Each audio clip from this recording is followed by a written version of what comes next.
Avez-vous déjà été submergé par un sentiment d'attachement si intense qu'il semblait créer plus de limitations que de liens véritables? Beaucoup d'entre nous vivons des moments où les émotions nous contrôlent plus que nous ne les gérons. Cependant, je suis ici pour partager une perspective encourageante. Il est tout à fait possible de se mouvoir vers le changement.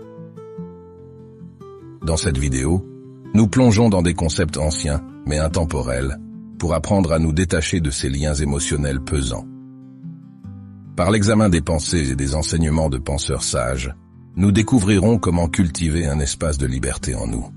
Vous serez guidé à travers des pratiques efficaces pour alléger votre esprit de tout poids inutile, vous permettant de vous concentrer sur l'essentiel de votre vie.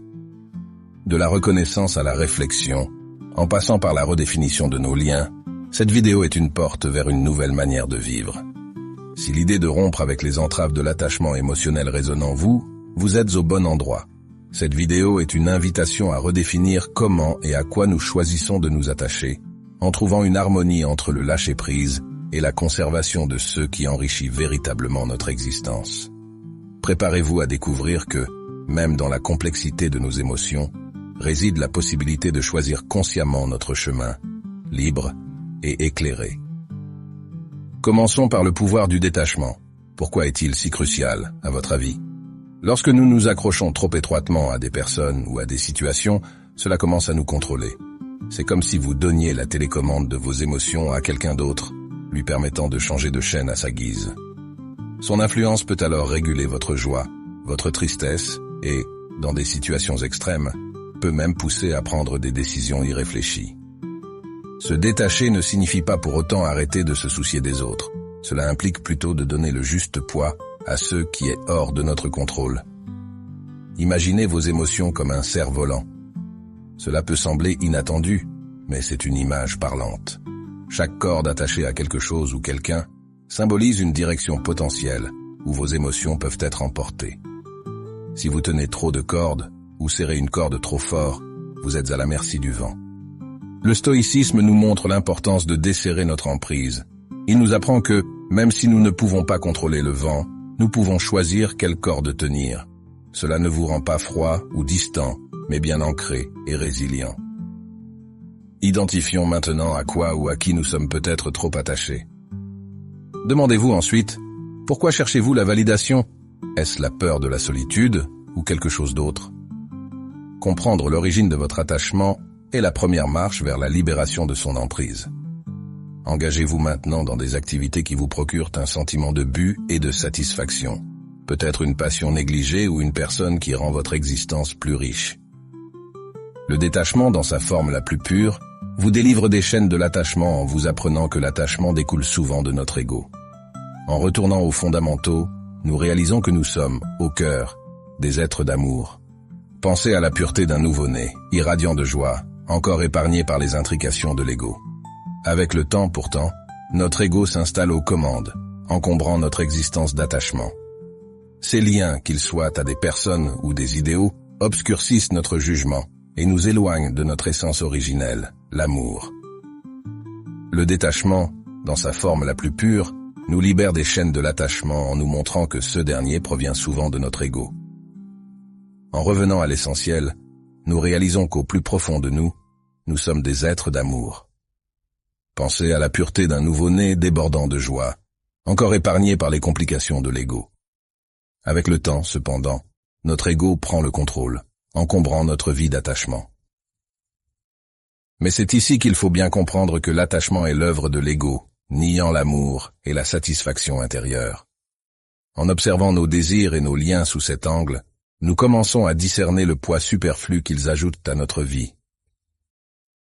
J'aimerais, pour illustrer ce point et vous aider à vraiment comprendre, vous raconter une histoire dans laquelle beaucoup d'entre nous pourraient se reconnaître.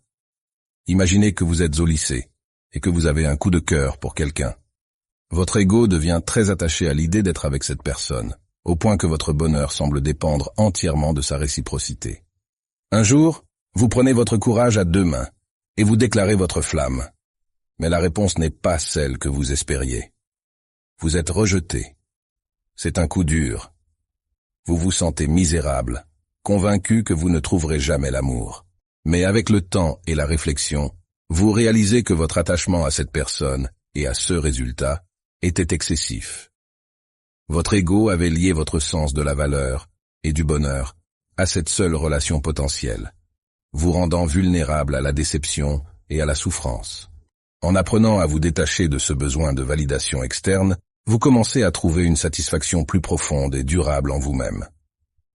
Vous réalisez que votre valeur ne dépend pas de l'approbation de cette personne, mais vient de quelque chose de bien plus fondamental, votre capacité à aimer et à être aimé. Cette expérience vous apprend une leçon précieuse sur les pièges de l'attachement et la liberté du détachement.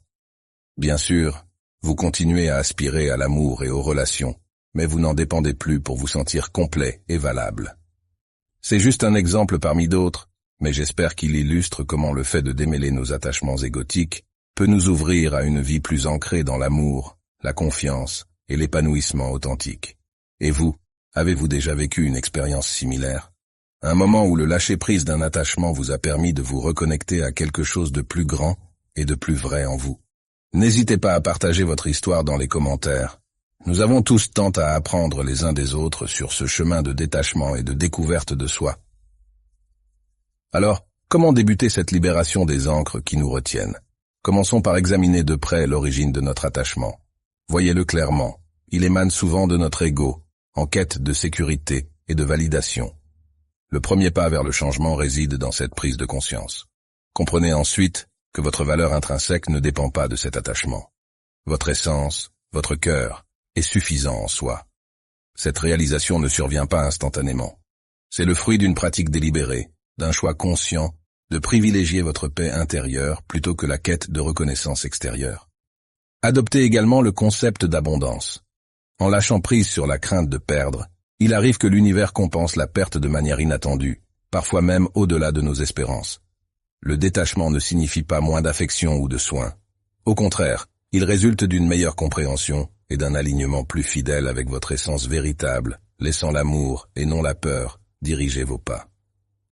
Le cheminement vers le détachement est transformateur. Il implique de se dépouiller des couches de l'ego pour révéler la résilience de l'âme, pleine d'amour, qui se trouve dessous. Ce voyage vous mène vers une existence plus légère, libérée du fardeau de l'attachement, prête à accueillir de nouvelles bénédictions à bras ouverts et avec un cœur ouvert. Revenons à l'illusion de l'ego, qui peut parfois nous persuader que nous ne sommes pas à la hauteur, ou que ce que possède autrui est mieux que ce que nous avons. Cette fausse croyance nous encourage souvent à chercher une validation émotionnelle auprès des autres, à idéaliser certaines personnes en les plaçant sur un piédestal, comme si elles détenaient quelque chose que nous ne pouvons saisir. Pourtant, dans les moments décisifs de l'existence, il apparaît clairement que personne ne détient de privilèges particuliers. Nous sommes tous également vulnérables, profondément humains. Il est important de déconstruire cette illusion, de la percer à jour pour ce qu'elle est réellement, et de ne pas laisser cette fausse perception altérer notre vue de nous-mêmes ou d'autrui. Sur le sujet de la confiance en soi et de la guérison intérieure, souvenez-vous que vous êtes exceptionnel, spécial et unique. Non pas par ego ou par prétention, mais par une vérité fondamentale. Il n'y a personne d'autre exactement comme vous dans cet univers. Votre combinaison unique de talents, d'expériences, de perspectives et de qualités vous rend irremplaçable. Reconnaître et embrasser cette unicité n'est pas une question de vanité, mais d'authentique appréciation de soi. C'est la base d'une véritable confiance en soi, qui ne dépend pas de la validation externe ou de la comparaison avec les autres. Développer une saine estime de soi et prendre soin de son enfant intérieur est une pratique bénéfique. Cela ne veut toutefois pas dire que nous devons nous percevoir comme supérieurs aux autres ou nous détacher du tissu collectif de l'humanité. Au contraire, cela signifie reconnaître que, bien que nos chemins soient distincts, aucun n'est supérieur aux autres. Chaque histoire est un fil unique dans l'immense tapisserie de la vie, chaque fil ayant une importance équivalente. Lorsque vous réalisez que vous êtes unique, vous commencez à comprendre que votre valeur est intrinsèque. Elle ne dépend pas de vos réalisations, de votre apparence ou de votre statut. Elle est inhérente à votre être même. Cette compréhension peut être profondément libératrice et guérissante. Elle vous permet de vous accepter et de vous aimer inconditionnellement, avec toutes vos forces et vos faiblesses. Elle vous donne la permission d'être imparfait, tout en aspirant à grandir et à évoluer. Alors, je vous invite à prendre un moment pour vraiment intégrer cette vérité. Répétez après moi, je suis unique. Dites-le à haute voix ou écrivez-le dans les commentaires ci-dessous. Laissez cette affirmation s'ancrer en vous, non comme une vantardise égoïste, mais comme une profonde reconnaissance de votre valeur intrinsèque. Je suis unique.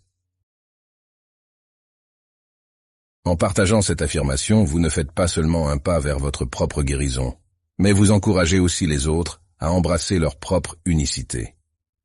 Imaginez la puissance d'une communauté où chacun se sent véritablement vu, apprécié et valorisé pour qui il est. Alors, n'hésitez pas. Affirmez votre unicité ici et maintenant. Et observez comment cette simple déclaration commence à changer votre perception de vous-même et de votre place dans l'univers. Maintenant continuons. Quand on parle de détachement, particulièrement dans les relations, il est aisé de se laisser emporter par un sentiment de manque, craignant de perdre quelqu'un que l'on considère comme unique et irremplaçable. Ce schéma de pensée trouve ses racines dans l'ego, qui nous souffle de fausses idées sur le manque et la limitation. Le détachement émotionnel ne consiste pas à nier nos sentiments ou à devenir insensible, mais à embrasser l'abondance que l'univers a à offrir, ainsi que notre propre capacité à aimer. Il s'agit de reconnaître que, même si une personne peut avoir une place spéciale dans notre cœur, notre bien-être ne dépend pas de sa présence. Par cette réalisation, nous sommes libérés des attachements fondés sur la peur, nous permettant d'aimer avec liberté, sans nous accrocher désespérément. Cela nous amène, tout naturellement, à une résonance avec la philosophie stoïcienne. Apprendre à voir chaque individu, y compris soi-même, avec un regard d'égalité. Tous ceux que nous rencontrons, tous ceux que nous aimons, et même ceux que nous pourrions perdre, ont un rôle à jouer dans notre vie, comme nous avons un rôle dans la leur. Cependant, comprendre qu'aucun rôle n'est absolument crucial, favorise en nous une profonde résilience émotionnelle, nous préparant à affronter les incertitudes de la vie avec grâce. Comme pour ceux qui suivent cette chaîne depuis un moment, vous savez que les stoïciens nous montrent l'importance de nous concentrer sur ce que nous pouvons contrôler, nos perceptions, nos actions et notre capacité de décision. Ce faisant, nous faisons l'expérience d'une libération véritable, apprenant à naviguer dans la vie avec une sérénité et une assurance profonde. Concrètement, cela signifie être prêt à laisser derrière soi les expériences et relations passées qui ne nous servent plus. C'est un peu comme si nous tenions une corde très serrée, au point que ça en devienne douloureux, tout en ayant peur de la lâcher par crainte de l'inconnu. Imaginez que vous serrez cette corde depuis si longtemps que vos mains en sont devenues engourdies. Vous avez presque oublié ce que ça fait de vivre sans cette tension constante.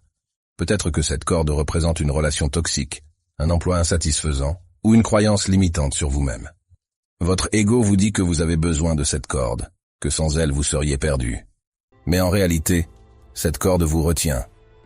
Elle vous empêche d'être libre, d'explorer de nouvelles possibilités, d'être pleinement vous-même. Lâcher prise peut sembler effrayant au début. Après tout, cette corde est devenue une partie familière de votre vie, même si elle vous fait souffrir. Mais imaginez un instant le soulagement, la liberté que vous ressentiriez en desserrant finalement votre emprise. Oui, il y aurait une période d'ajustement. Vos mains seraient peut-être un peu engourdies au début, déshabituées à cette nouvelle liberté. Mais peu à peu, vous réapprendriez à vivre sans cette tension, à vous faire confiance, sans cette fausse béquille. C'est ça le processus de détachement. C'est lâcher ces cordes qui nous maintiennent liés à des schémas malsains, à des attentes irréalistes, à des versions limitées de nous-mêmes. C'est faire confiance au fait que même sans ces cordes, nous ne sommes pas perdus. Au contraire, nous sommes enfin libres d'être qui nous sommes vraiment. Le détachement demande du courage, de la patience et de la compassion envers soi-même. Mais les récompenses en valent la peine. Une vie vécue avec plus d'authenticité, de paix et de résilience. Alors peut-être pouvez-vous prendre un moment pour réfléchir. Quelles sont les cordes que vous serrez si fort qu'elles vous font mal? Qu'est-ce qui vous empêche de les lâcher? Et que pourriez-vous découvrir sur vous-même et sur la vie si vous étiez prête à desserrer votre emprise, même juste un peu? Rappelez-vous, vous n'êtes pas seul dans ce processus. Nous sommes tous en train d'apprendre à lâcher prise, à faire confiance, à embrasser l'inconnu.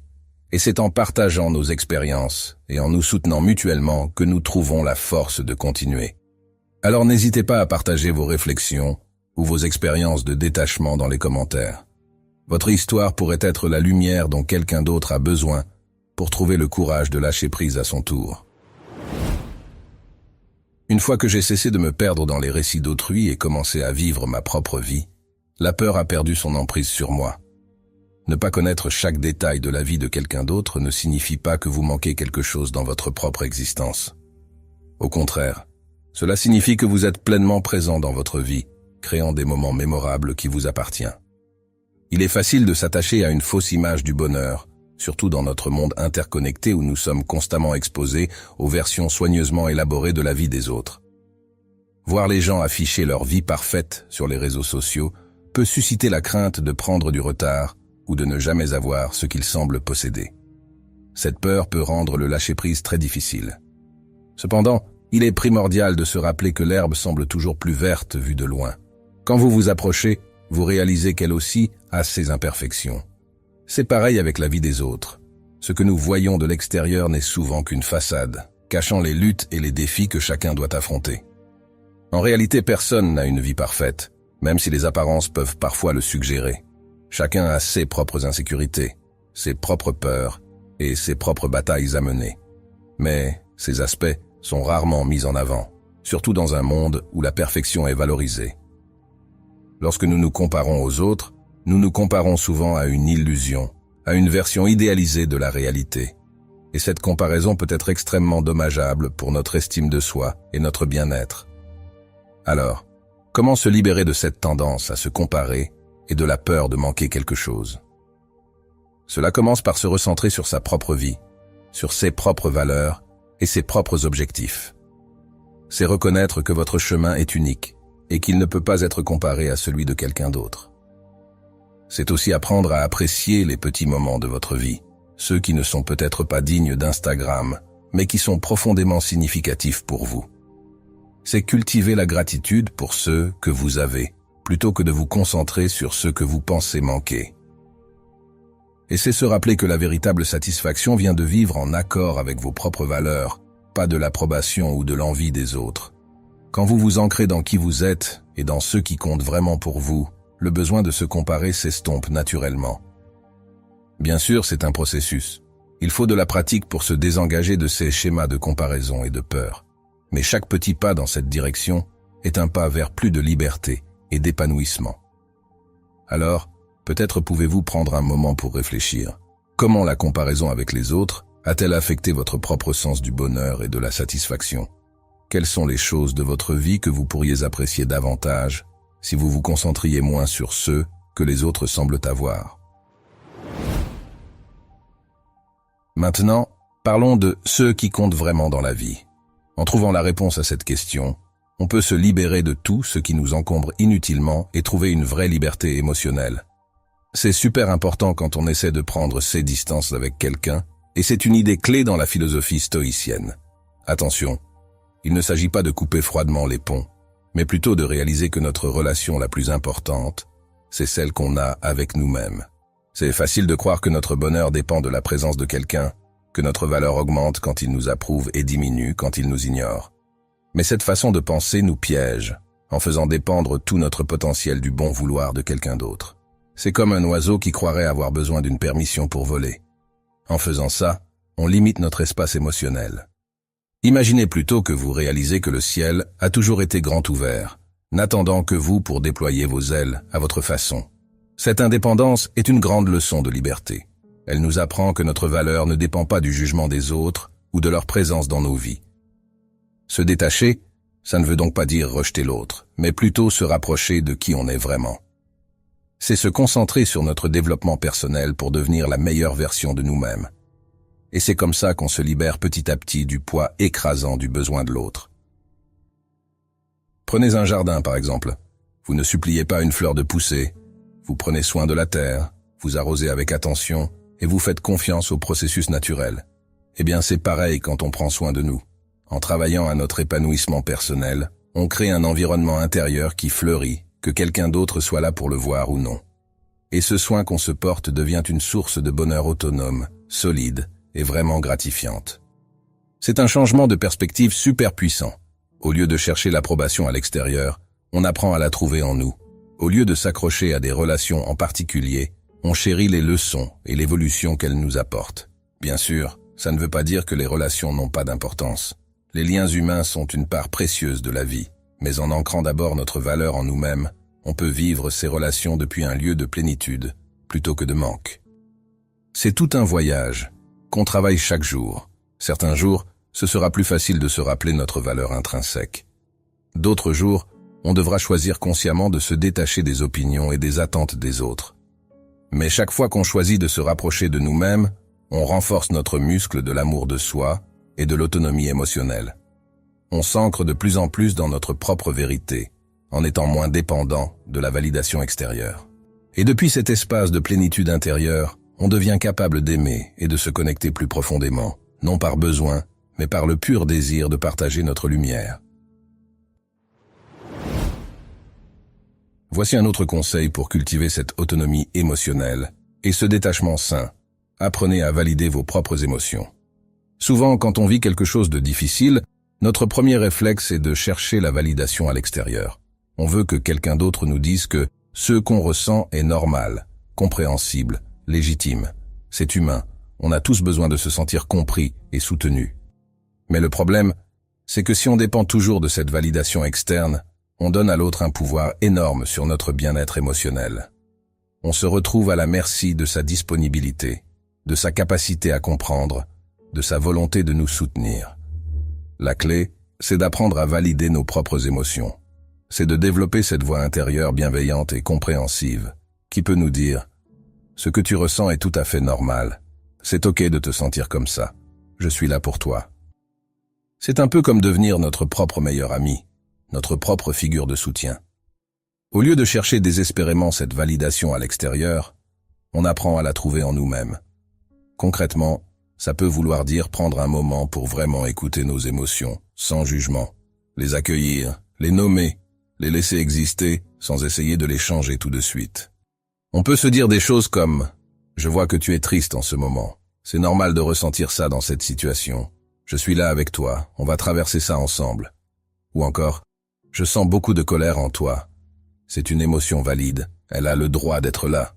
Respirons ensemble, accueillons-la et voyons ce qu'elle essaie de nous dire. » En faisant ça, on renforce notre muscle de la validation émotionnelle. On apprend à être là pour nous-mêmes, dans les bons comme dans les mauvais moments. Et petit à petit, on devient moins dépendant de la validation des autres. Bien sûr, ça ne veut pas dire qu'on n'a plus besoin de soutien extérieur. Les amis, la famille, la thérapie, tout ça reste précieux et important. Mais ça devient un bonus, un supplément, plutôt qu'une nécessité absolue. Et depuis cette place d'autonomie émotionnelle, on peut entrer en relation de façon plus saine et équilibrée.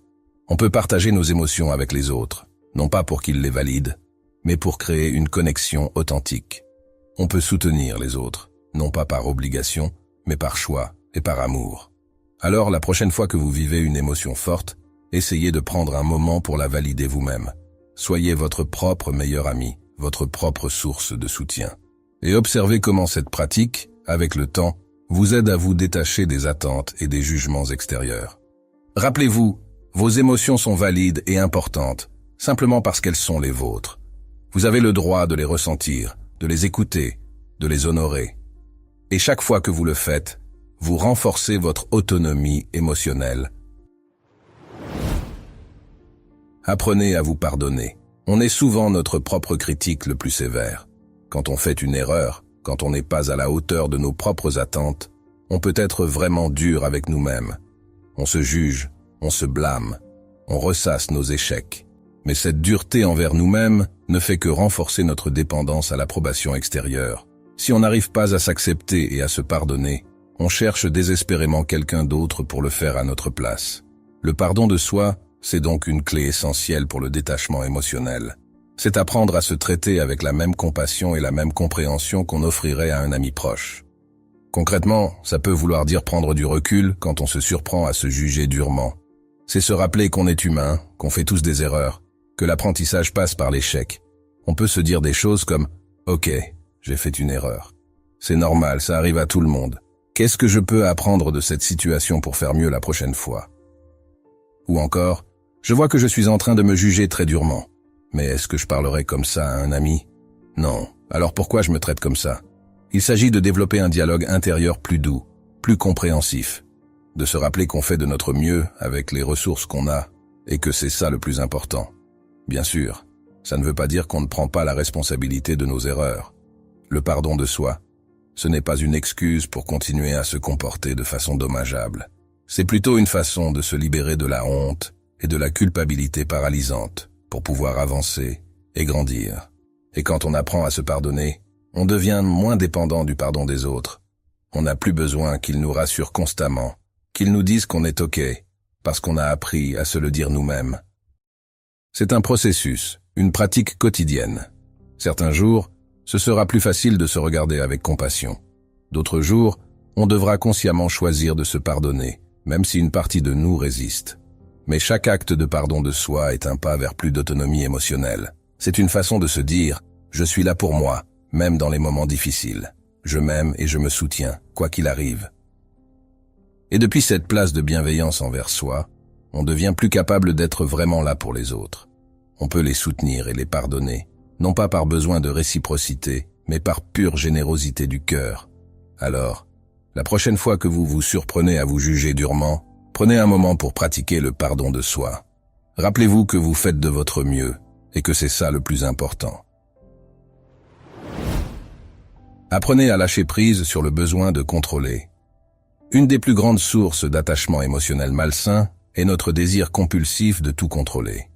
On veut contrôler les situations, les gens, les événements, pour nous rassurer, nous sentir en sécurité. Mais cette quête illusoire de maîtrise totale ne fait que nous enchaîner davantage à nos peurs et nos angoisses. Car au final, combien de choses dans la vie échappent réellement à notre emprise? Le détachement émotionnel sain passe par l'acceptation que l'univers suit son cours selon des lois qui dépassent notre entendement limité. Que certains imprévus, certains changements, certains aspects des autres nous échapperont toujours. Bien sûr, il est naturel d'exercer un certain contrôle dans nos sphères d'influence directe, mais vouloir tout diriger, des plus grandes aux plus petites choses, est une voie sans issue qui ne mène qu'à la frustration et l'épuisement. Alors apprenons à reconnaître quand nous entrons dans ces schémas de besoins excessifs de contrôle. Identifions ces situations qui déclenchent en nous l'urgence de tout maîtriser pour nous protéger d'une potentielle menace. Prenons alors une pause, une respiration profonde.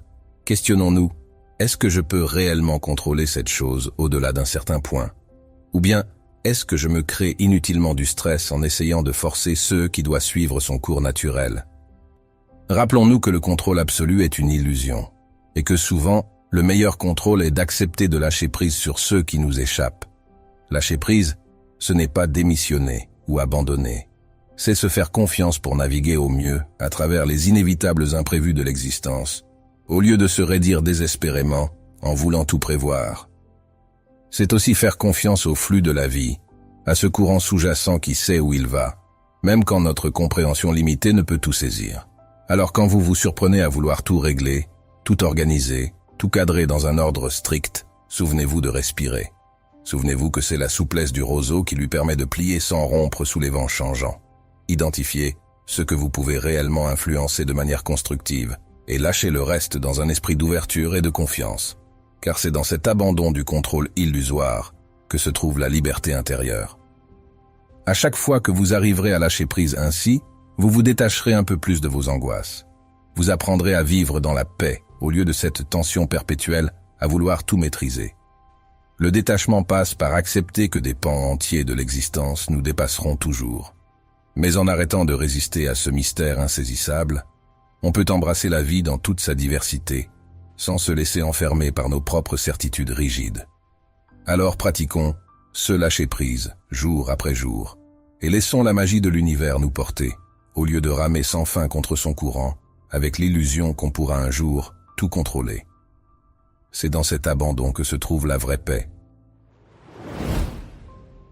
Ne vous identifiez pas à vos émotions. On a tous tendance à trop s'accrocher à nos émotions du moment. Quand on est fâché, triste ou anxieux, on a l'impression que ce sentiment va durer toujours.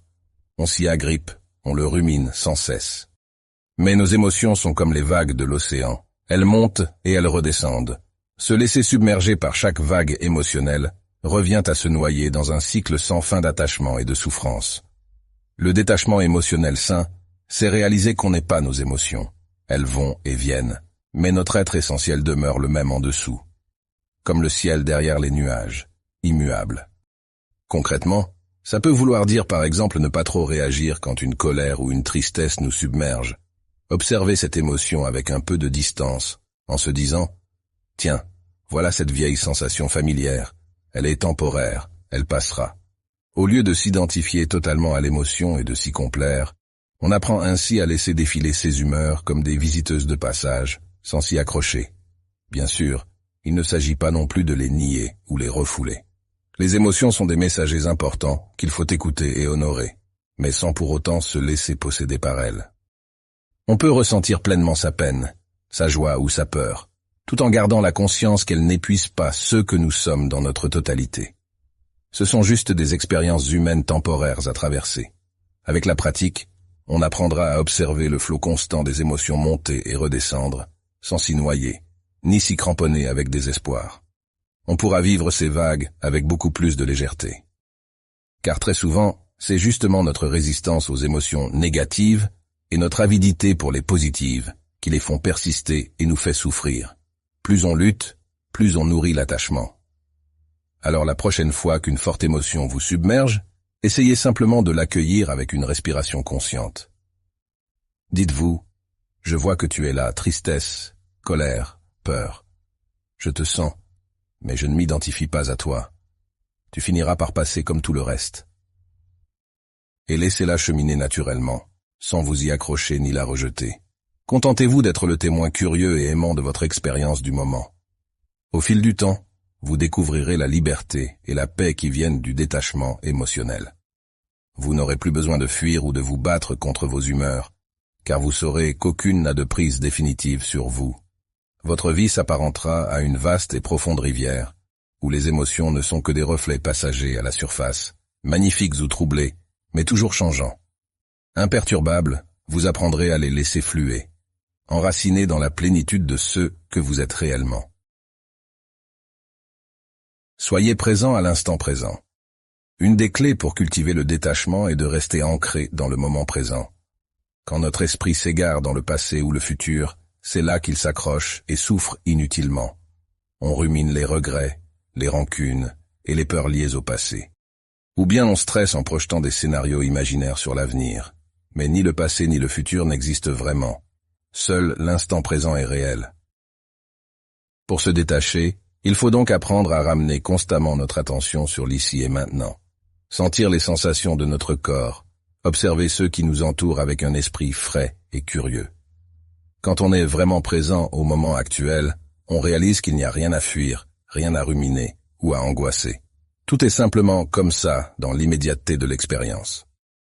Bien sûr, l'esprit a tendance à se perdre sans cesse dans son petit monde de pensées et d'émotions. Mais à chaque fois qu'on s'en rend compte, on peut choisir de lâcher prise et de revenir au présent, respirer profondément et ressentir l'air qui entre et sort, se concentrer sur les sons, les couleurs, les textures autour de soi. C'est immédiatement apaisant, car cela nous sort de notre mental agité. Plus on pratique cette présence attentive, plus notre détachement se renforce naturellement.